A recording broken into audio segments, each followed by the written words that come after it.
Hi, everybody. This is Adam Elenbaas from Nightlight Astrology, and these are your horoscopes from March of 2019. So this is the sun and rising sign horoscope for Virgos.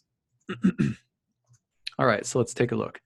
Now, you can tell right away by looking at the chart. There's quite a lineup of planets in Capricorn at the start of the month. Venus is among them, even though it looks like it's in Aquarius here in your 6th.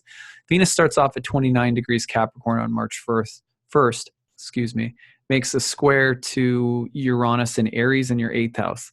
This is an interesting moment for everybody. You think about Venus, you think about friendships, agreement, harmony, contracts, anything where there's a state of unity or love.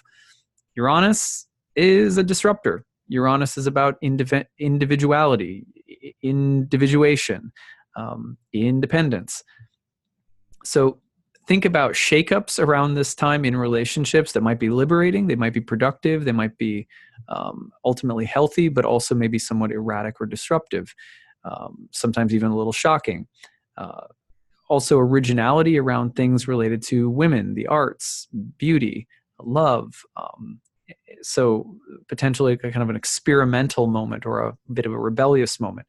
So that starts off the month. Now, really, the big thing, though, this month is for you. Whoops. Here we go. On March 6th, there's going to be a huge lineup of planets in Pisces in your 7th house of relationships. This is a new moon conjoined with Neptune, while your ruling planet Mercury is turning retrograde in the 7th house. Your sole focus this month, in some ways, is on the realm of relationships. What do you join yourself to at a very deep level? What do you give yourself to at a deep level? Is it healthy? Is it unhealthy? Have you lost yourself? Do you need to reclaim yourself? The potential for intoxication, delusion, grandiosity, not seeing things clearly is pronounced with so much emphasis on Neptune in your 7th house this month. Mercury retrograde could also signify in the 7th house that you're having to go through some process of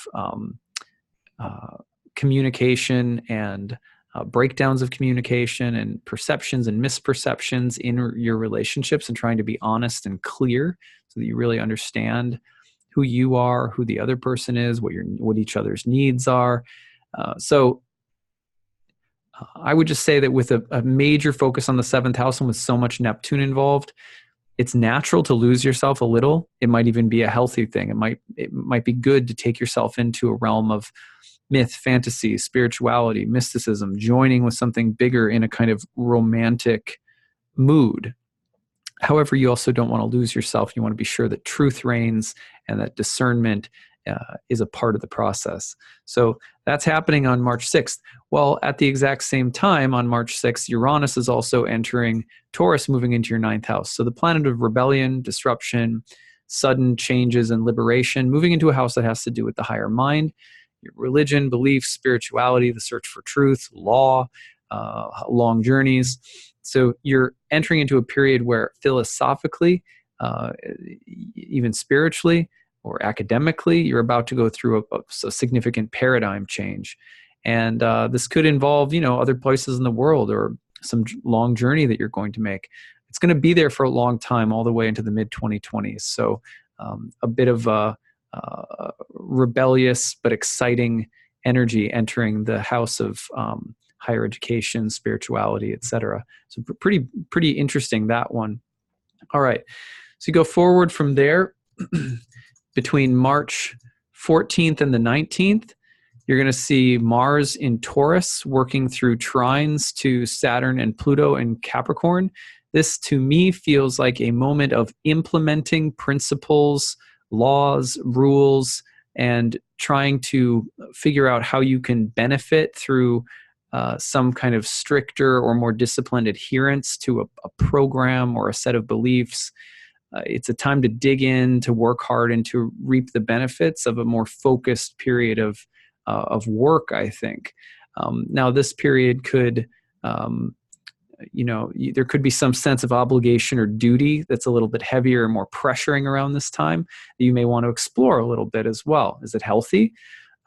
But I think this overall has the time to be really productive, if not clarifying, about your motivations.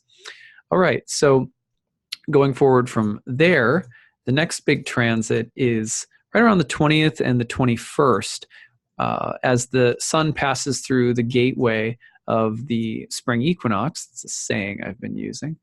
It's going to move into Aries, pop into your 8th house, conjoin Chiron in Aries. This is the house of death, right? It's not like a pleasant house, but it has the much broader sense of being related to anything that we deny or resist or are afraid of, anything that's expiration date has been reached.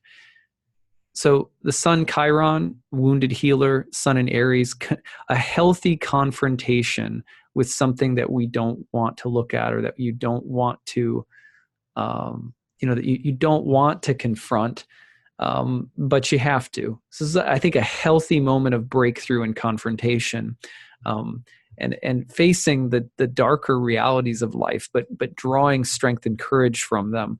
That's what I'm seeing for this moment. You see, of course, at the exact same time, the full moon in Libra in the 2nd house, maybe a counterbalance around issues in related to money, finances, income, expenditures, etc. I think that has the potential to be actually potentially very positive and beneficial. Finding maybe some relief or some help, maybe you needing the help of other people, and finding it, or also you need to be a little bit careful of people taking advantage of you this month with all the Neptune energy in the 7th, but maybe helping others a little bit too. And then you'll see basically at the exact same time, Venus in the 6th and Mars in the 9th. And that, again, has a feeling to me of some potential philosophical emphasis. Like you're looking at how can I implement my beliefs? How should I put my beliefs into action, or how to implement something so I can get healthier or be more productive or something like that. But it also, Venus square Mars, again, brings up the tension in relationships between conflicting demands or needs that people have, and figuring out whose needs are prioritized, how much of a sacrifice should I make, or should I expect someone else to make? Those questions might be pronounced around that time as well. But I think in general, you're looking at the possibility here of when you put your practices, when you put your money where your mouth is and you walk your talk, usually good things happen in life when we stay consistent and live by our values. And I think this month has the flavor of like, I have to stay true to something, even though there's this pull to lose myself or to compromise in a way that may not be entirely healthy. So that's something that comes to my mind anyway. But the theme or question of sacrifice and putting your beliefs into action, especially in your relationships, I think that comes up in some way overall, considering all the different areas in your chart that are being highlighted. Now you'll see, again, on that same note, that between the 24th and the 29th, thereabouts, you're going to see Mercury conjoining with Neptune, and then very soon after, you'll see Venus entering Pisces in your 7th house, and then at the 29th, Mercury will turn direct, go back through another conjunction with Neptune. So again, you can't underestimate this transformative process happening in the house of relationships this month. And what's true, what isn't true, is very important to be honest this month. And being honest and being clear, not hiding things, that process is going to help you put your best version of yourself into the world and into your relationships.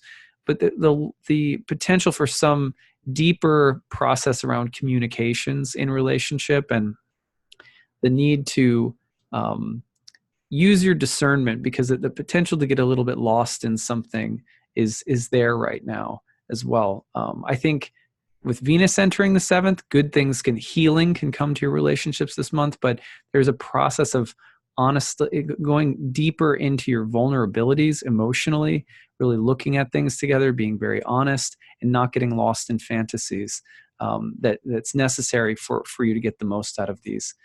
So that's those are my thoughts about all of this. I hope that this makes some sense. Let me know how it goes. I'm going to be in India for a while, starting at the end of this week. That's why I'm putting these up early. But I will be back in March, and then we will see you again for your April horoscopes. Okay, take care, everyone. Bye.